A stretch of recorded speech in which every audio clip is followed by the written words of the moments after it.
Jackson Radio Show. Welcome back, everybody. Kevin Jackson here. Did you have a good Halloween? I didn't ask that the other day.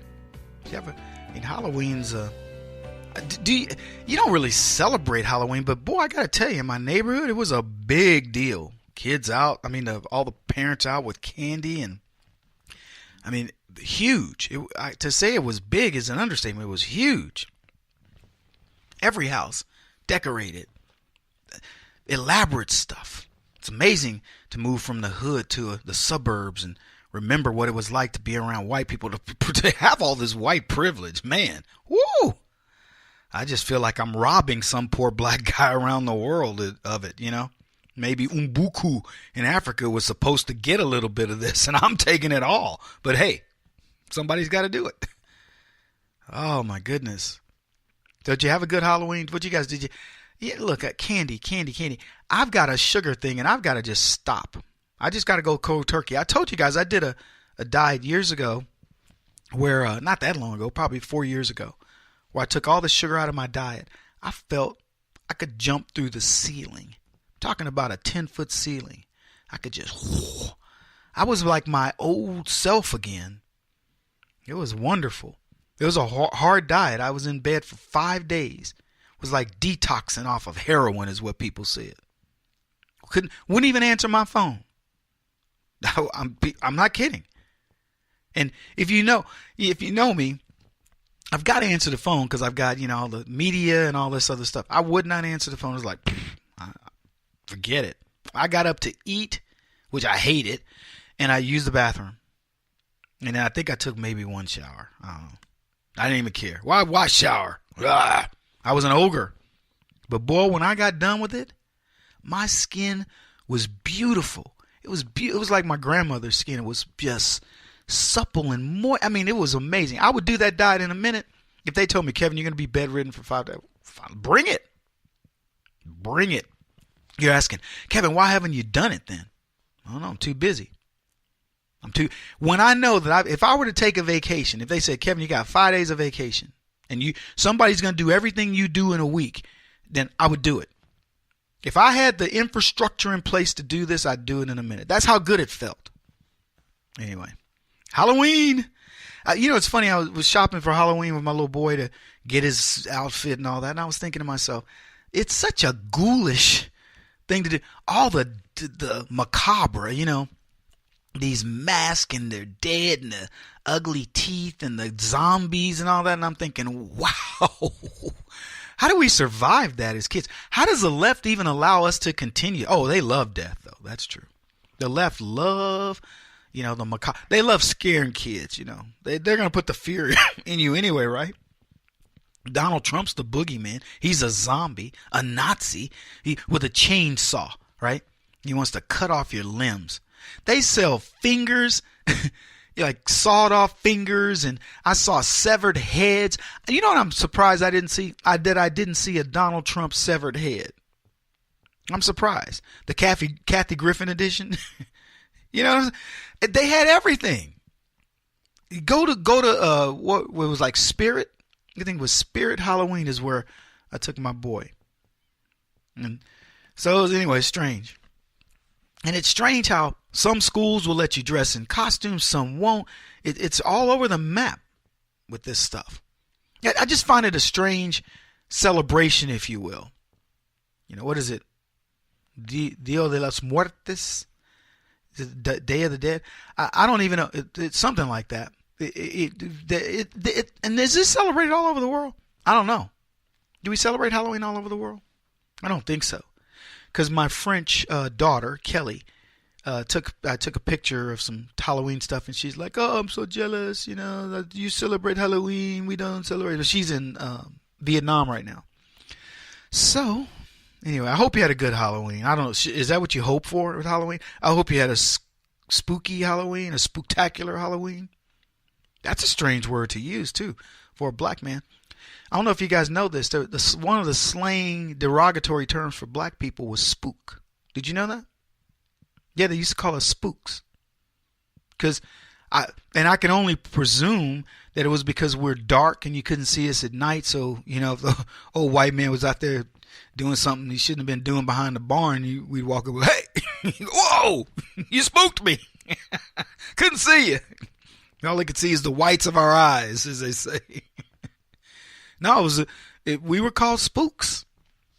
Seriously, I don't even, it's funny to me because in the sense that you can't say the quote N-word, which I say it all the time. If I wasn't on radio, I'd say it all the time because it has no power to me whatsoever. But you can say spook all day long, and it was a derogatory term. In fact, being blunt, if you were called a spook, it was the equivalent of being called the N-word. When I was growing up, it was the same thing. It didn't make a difference. Now, maybe it wasn't as widely accepted, but there were a few white people that knew that word, knew the derogatory meaning of it too. Oh, well. Hey, I was talking earlier about waking up and knowing who you are and that kind of thing.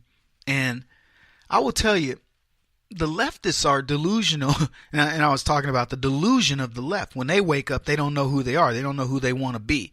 It's life is going to deal them their cards, and then they go, okay, well, today I'll be this because this happened to me, and I need to reinvent myself. I don't need to reinvent myself. I love it when black folks write to me, you don't know who you are, you race trader, blah, blah, blah. And I go, man, I've known who I was for a lot of years. What a realization to come to the knowledge that you are, when I was younger, a liar and a bunch of other things, and I know why. I don't rationalize, and I know why I did what I did. But I'll tell you this: when you finally get to the point where I don't have to lie to you, I don't have to tell you anything. I don't give a crap enough about you to have to make up something. Either you accept my life or you don't, and I don't care. That's a good feeling to get to, boy. But these leftists, they don't have that. And because they wake up and they distort their being, their entire being, they can't see things that are obvious to them. So you're going, Kevin, where are you going with this? I'll use Manafort as an example. Leftists are exuberant over the Manafort revelation.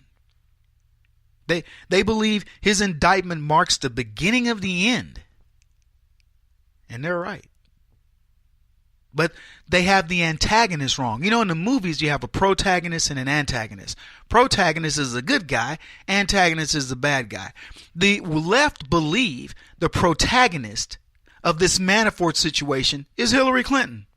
They, after all the evidence that connects Hillary Clinton to the Russians, the delusion of the left, they wake up in the morning going, Hillary's good, Trump is bad.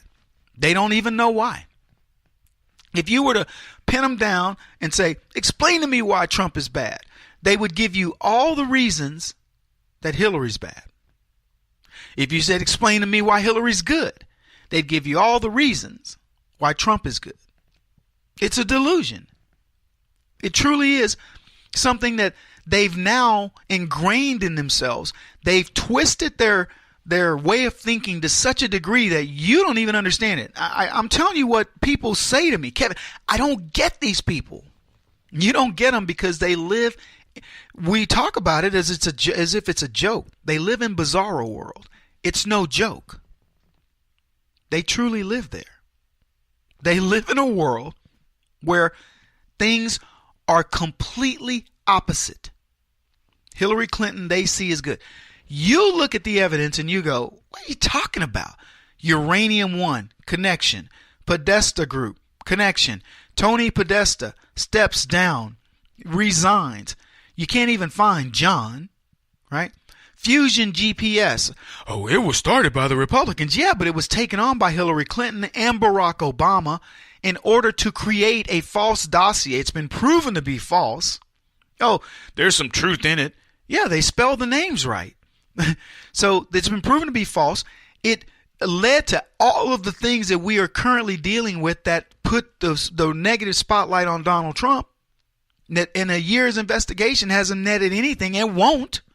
And there's a direct tie between Hillary, the Russians giving money, Bill Clinton's speech over there for $500,000. Can you imagine if Donald Trump had spoken in Russia and received $500,000? What they'd be saying? They don't even think about it. So you ask yourself, how do you have such a level of distortion?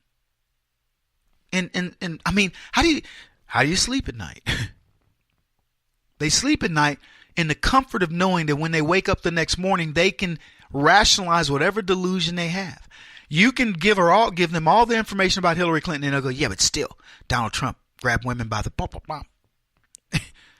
What's it got to do with Russia? Nothing. I just don't like him. Okay, there you go. I may not like Barack Obama. I don't have a problem with Barack Obama. I really didn't. But if his policies worked, I would have supported him. They didn't work. There's a lot more to talk about with this crazy exuberance over Manafort. Back in a bit. Kevin Jackson on the Black Sphere Radio Network. Do you owe back taxes to the IRS or state? The secret to avoiding the IRS nightmare is to seek professional representation. My friends at Security Tax Associates provide the most cost-effective and ethical representation in the industry while helping to avoid seizures, levies, and wage garnishments. Security Tax Associates is here to ensure that the appropriate steps are taken to permanently eliminate any possibility of future tax burdens once and for all. For a free, no-obligation consultation, contact Security Tax Associates, 844-779-4177. That's 844-779-4177. 844-779-4177. Or visit them at securitytaxassociates.com.